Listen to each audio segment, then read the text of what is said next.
Kazakistan, tarih boyunca büyük Türk devletlerine yurt edilmiş, Türklüğün en eski vatanlarından birisi olan, yüz ölçümü bakımından Türk devletleri arasında en geniş topraklara sahip bir ülke. 2.724.900 km² yüz ölçümüyle dünyanın 9. büyük ülkesidir. 20 milyon nüfusa sahip olan Kazakistan'ın %65.5'i Kazaklar, %21.5'i Ruslar, %13'ü ise diğer etnik kökenlerden oluşur. Hem Orta Asya hem de Doğu Avrupa'da toprakları bulunan ülkenin sınır komşuları ise kuzeyinde Rusya, güneyinde Özbekistan, Türkmenistan, Kırgızistan, doğusunda ise Çin'e bağlı Doğu Türkistan bulunmaktadır. Ülkede Kazakça ve Rusça olmak üzere iki resmi dil vardır. Ancak halkın %70'e yakını günlük hayatta Kazakça konuşur. Okuma yazma oranı ise %99'dur. Ülkenin resmi bir dini yoktur ve nüfusun %70'i Müslüman, %28'i Hristiyan, %2'si ise diğer dinlere inanmaktadır. Kazakistan'ın bayrağındaki mavi renk Türklüğü, kartal bağımsızlığı, güneş ise bereketi simgeler. 18 Eylül 2022 tarihinde başkent Nur Sultan'ın adı yeniden Astana olarak değiştirildi. Bugün başkent Astana'nın nüfusu 1.200.000'dir. Başkenti Astana olan Kazakistan 14 eyaletten oluşmaktadır. Bu 14 eyalete bağlı 319 şehir yer alıyor. Bu sayı ile birlikte Kazakistan en fazla şehire sahip olan ilk 3 ülkeden birisi olduğunu gösteriyor. Türk vatandaşları Kazakistan'a bordo pasaport ile bir ay vizesiz seyahat edebilirler. Ülkenin para birimi tenge. Bugün bir Türk lirası 17 tengeye eşittir. Ülkede asgari ücretle çalışan yoktur. Buna göre maaşlar mesleki gruplara göre belirlenir. Ortalama 500 ile 1000 dolar arasında ücretler değişir. Çalışma süresi ise 8 saattir. Başkent Astana, sıcak yazları ve kuru kışları ile nemli bir karasal iklime sahiptir. Yazın sıcaklık 35 dereceye kadar yükselirken, kışın hava -30'a kadar düşmektedir. Ocak 1893'te hava -51.6 dereceye kadar düşerek rekor kırmıştır. Ulaşım konusuna gelirsek, şehir içi ulaşımda ortak taksiler yaygındır. Şehirler arası mesafeler uzak olduğu için genelde trenler kullanılır. Ülkede demiryolu ağları oldukça gelişmiştir. Bu nedenle trenlerin büyük kısmı yataklı ve gayet ucuzdur. 71 yıl Sovyet işgali altında kalan Kazakistan, 1991 yılında Sovyet Birliği'nin dağılmasıyla bağımsızlığını ilan etmiştir. Kazakistan yeraltı kaynakları bakımından oldukça zengindir. Bunların başında uranyum, petrol ve altın rezervleri gelmektedir. Yeraltı zenginliği ise 2 trilyon dolardan fazladır. Dünya genelinde kromun %26'sı, altının %20'si, uranyumun %17'si, demirin %10'u Kazakistan'dan çıkarılmaktadır. Uranyum rezervleri bakımında dünyada 2. sıradayken üretimde ise 1. sıradadır. Ülkenin en önemli kaynağı ise petrol ve doğal gazdır.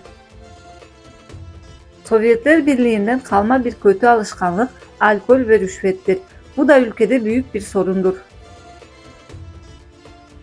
Kazakistan elmanın ana vatanı olarak da bilinir.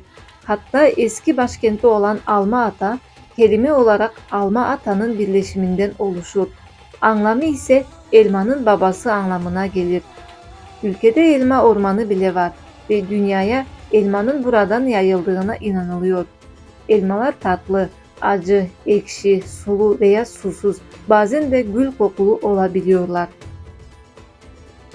Tarih boyunca göçebe hayatı sürmüş Kazaklarda hayvancılık oldukça yaygın.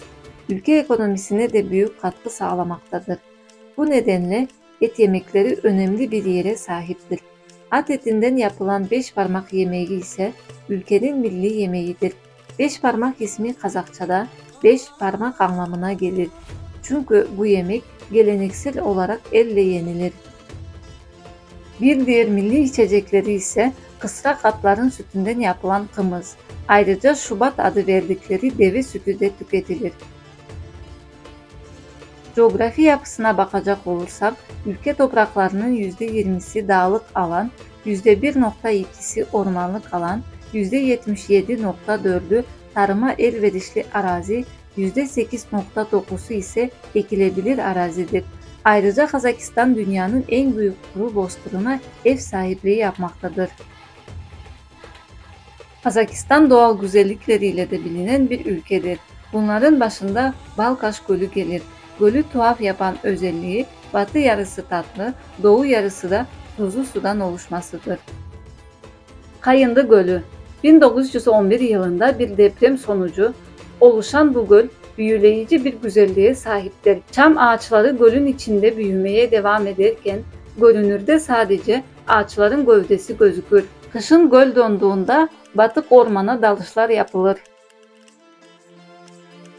Toplar Vadisi İçi 3-4 metre çapında büyük top şeklinde kayalarla dolu olan Toplar Vadisi.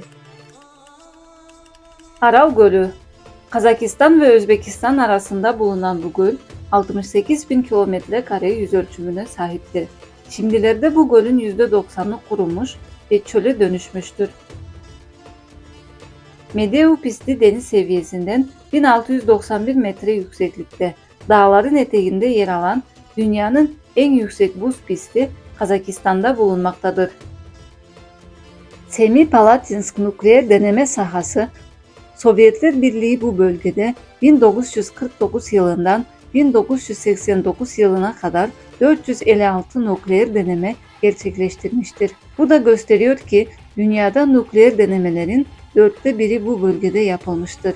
Bölgede çok sayıda insan sağlığına zarar vermiş, çevre tahribatına neden olmuştur. Radyasyon nedeniyle hastalıklar ve kanser vakalarının arttığı bilinmektedir. Sovyet Birliği'nin dağılmasıyla 1991 yılında Kazakistan gönüllü olarak bu nükleer tesisi kapatmıştır. Dünyanın en büyük ve en eski Baykonur uzay üssü Kazakistan'da bulunmaktadır.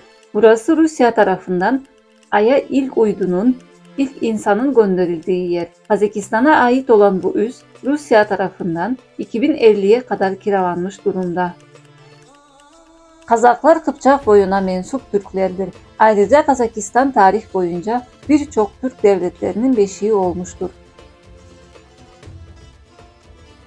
Kazakistan ekonomi bakımından Türk devletlerinin en gelişmiş ve en zengin ülkesidir.